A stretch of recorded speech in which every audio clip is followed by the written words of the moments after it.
I simply stopped hanging out with people that just don't make me feel good. And instead, I spend time by myself working on things and doing things that emotionally fulfill me.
Yes.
It's your style. Right?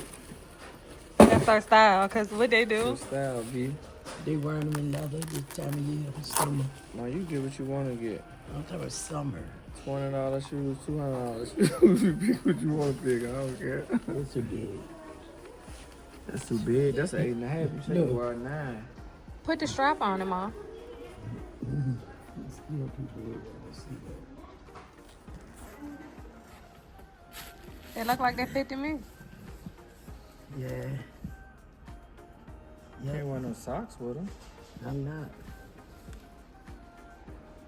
You like them? Yeah. They keep from wearing sneakers all the time. This makes sense. Yeah, go ahead. Tell them all that. What? She said she ain't trying to hurt you. Trying to hurt me. That's what she said.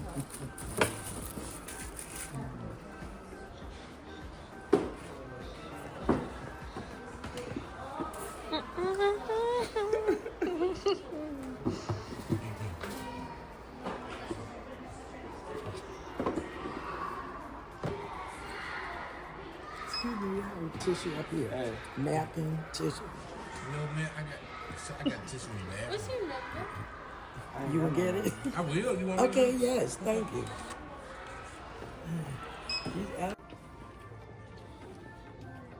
Are you trying to get all three of us together? You put me some rabbit ears on, or birthday ears. Some kind of ears.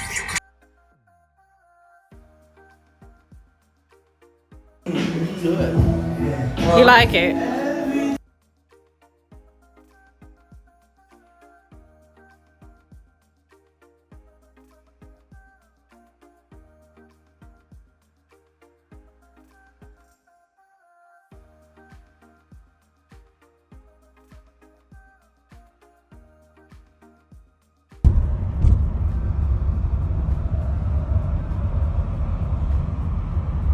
OMG.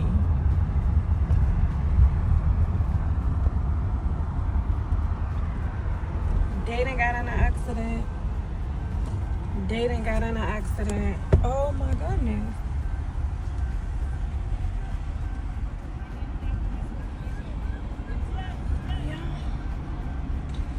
Yeah. On the phone. Oh my God. The car is freaking.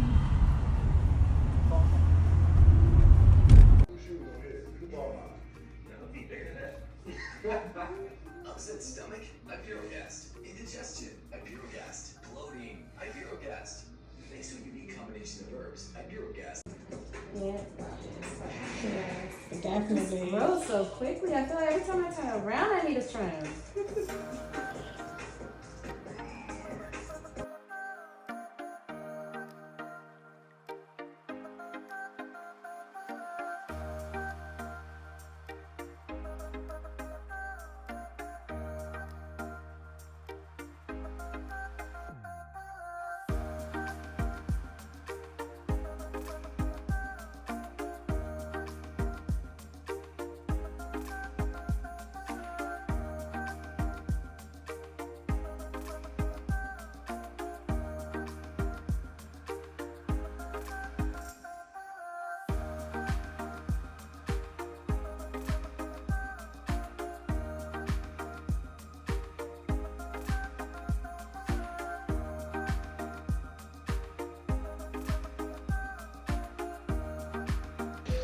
Welcome or welcome back to yet another vlog. If you are new to this channel, start what you're doing. Like, comment, and subscribe. You're gonna love it here.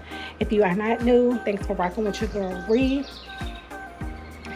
Yeah, I have made it to Corolla Beach, North Carolina, and this is my first time being here. I showed y'all some of the views yesterday in the house that we were staying in. Yesterday we didn't do much, which is why y'all didn't see much. Excuse me. Yeah, it's still early, but I wanted to check in with y'all today and let y'all know what's going on. We're supposed to be going to a horse tour, and I'm not sure what else we'll do today because I'm leaving today or whatever, but stay tuned, y'all. Let's see what this vlog holds.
Some of the owners, they go back there. They got you.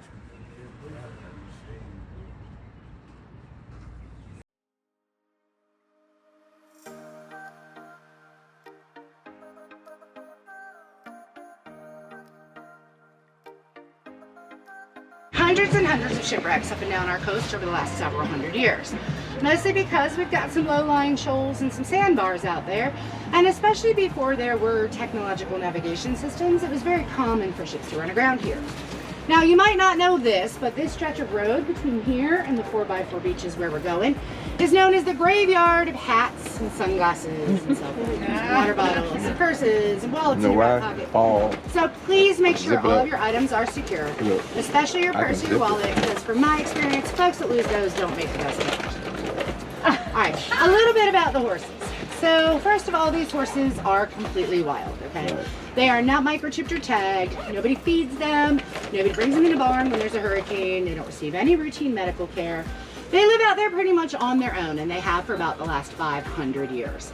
Now, they are Spanish colonial Mustangs, so we know that they're descended from the Spanish Mustang from Spain. And there is a little bit of controversy as to how the horses may have gotten here. Well, one theory is that they were just on a Spanish ship that ran around off our coast as ships are prone to do, and the horses simply swam ashore and made this their home. And that is entirely plausible because, in fact, they can all be traced to one maternal lineage, so they're about as thoroughbred as you can get. However, there is also a body of evidence that the Spanish at one time tried to establish a colony here. And when they did, they would anchor their larger ship a little bit off the coast, and they would put all of their provisions into rowboats, and they would row ashore. Well, you couldn't put your livestock, like horses, cows, and pigs, into a rowboat, so they would just toss them overboard, let them swim to shore, and then go on and collect them all once they got settled. But, unfortunately for the Spanish, there were already some folks living here, namely the Algonquin Indians. And the Algonquins really didn't care for the Spaniards, mostly because the Spanish were known for like kidnapping their children and selling them into slavery in the West Indies, you know, not very neighborly. So they eventually drove the Spanish off the island, and the Spanish returned to their stronger holdings in Florida. But when they did, they couldn't put their livestock back into the rowboats to row them back over, so they simply left them behind. And most people don't know this, but in addition to the wild horses that we have in Corolla, there are also a sizable population of wild boars that are probably also the descendants of Spanish livestock. And in fact, we used to have herds of wild cattle that roamed here free on the Outer Banks. That back in the 40s and 50s, they were cowboys that would drive those herds up and down the beaches. Now, they haven't been around for a while, but that would have been a sight to see, right? So at any rate, before we go, so I'm down there in the cab, and you guys are up here, which means you're probably going to see the horses before I do. So what do you do if you see a horse? Yell horse. Yell horse, yes, it's not rocket science, folks. And if you can give me a little directionality, like horse on the right, horse on the left, horse at 12 o'clock, that helps me to maneuver the vehicle so everybody can get a really good view, okay? Because sometimes with the dunes, you guys can see them and I can't, so that would really help me out. All right? All right. All right, are we ready? Yes. All right, let's do it. It's a beautiful day for horse tours.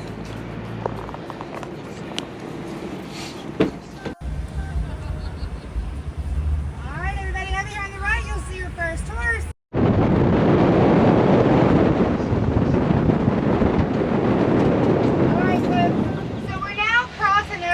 Cattle grate that serves as a barrier to keep the horses up here on the 4x4 beaches and out of the more populated areas of the Corolla.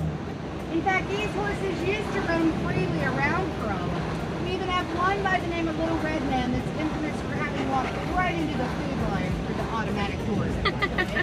However, when they first paved that road from Duck to Corolla back in 1985, in the first 3 months, 12 horses were hit by vehicles. So at that point, the Corolla Wild Horse Fund, that's a local non-profit organization that kind of looks after these animals, they got some funding together and they would eventually herd the entire herd up here on the 4x4 and put in that cattle grate and this fence that you see to your right.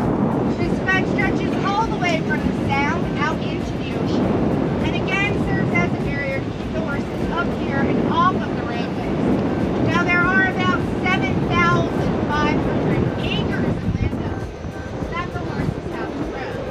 And as you'll see on our tour, they do share most of that with the human population. However, there is a tract of land over here on the west side of the island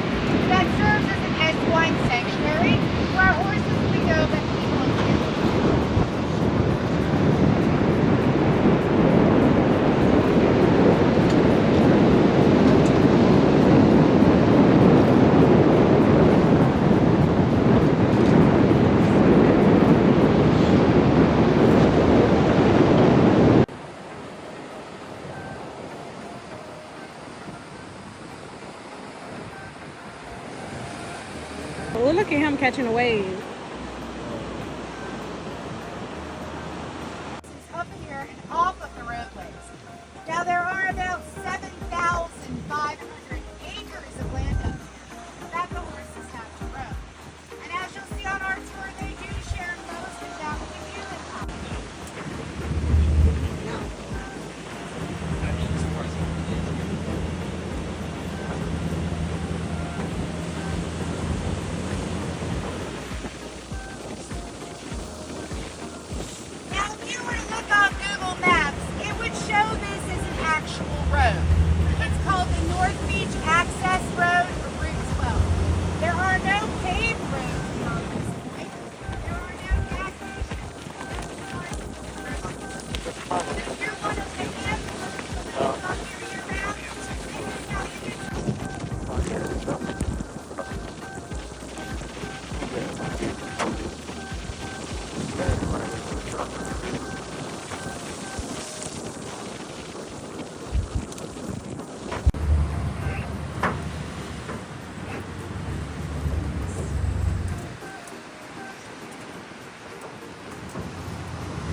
Patrol,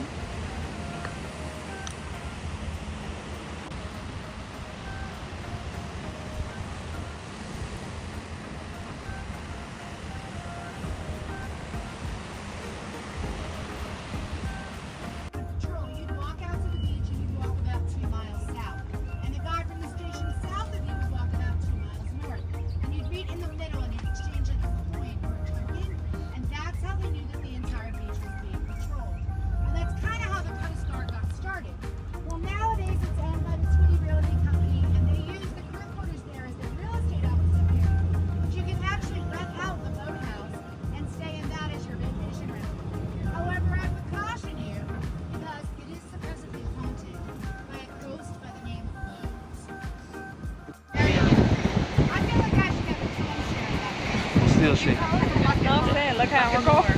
Nothing. They're not a dollar anymore.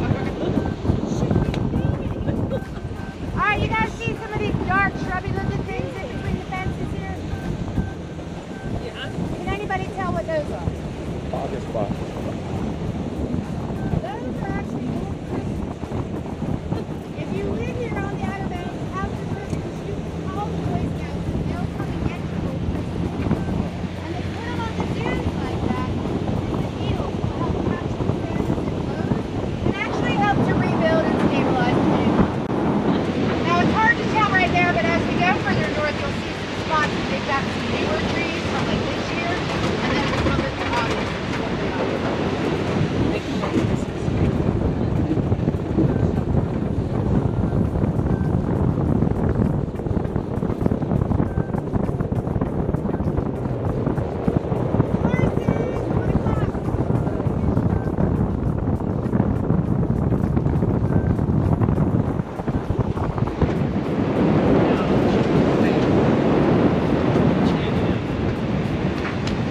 Rough life. And there's our male stallion.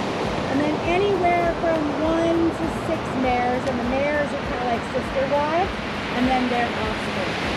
And then once the male offspring gets to be about 3 to 4 years old, they get kicked out of the herd.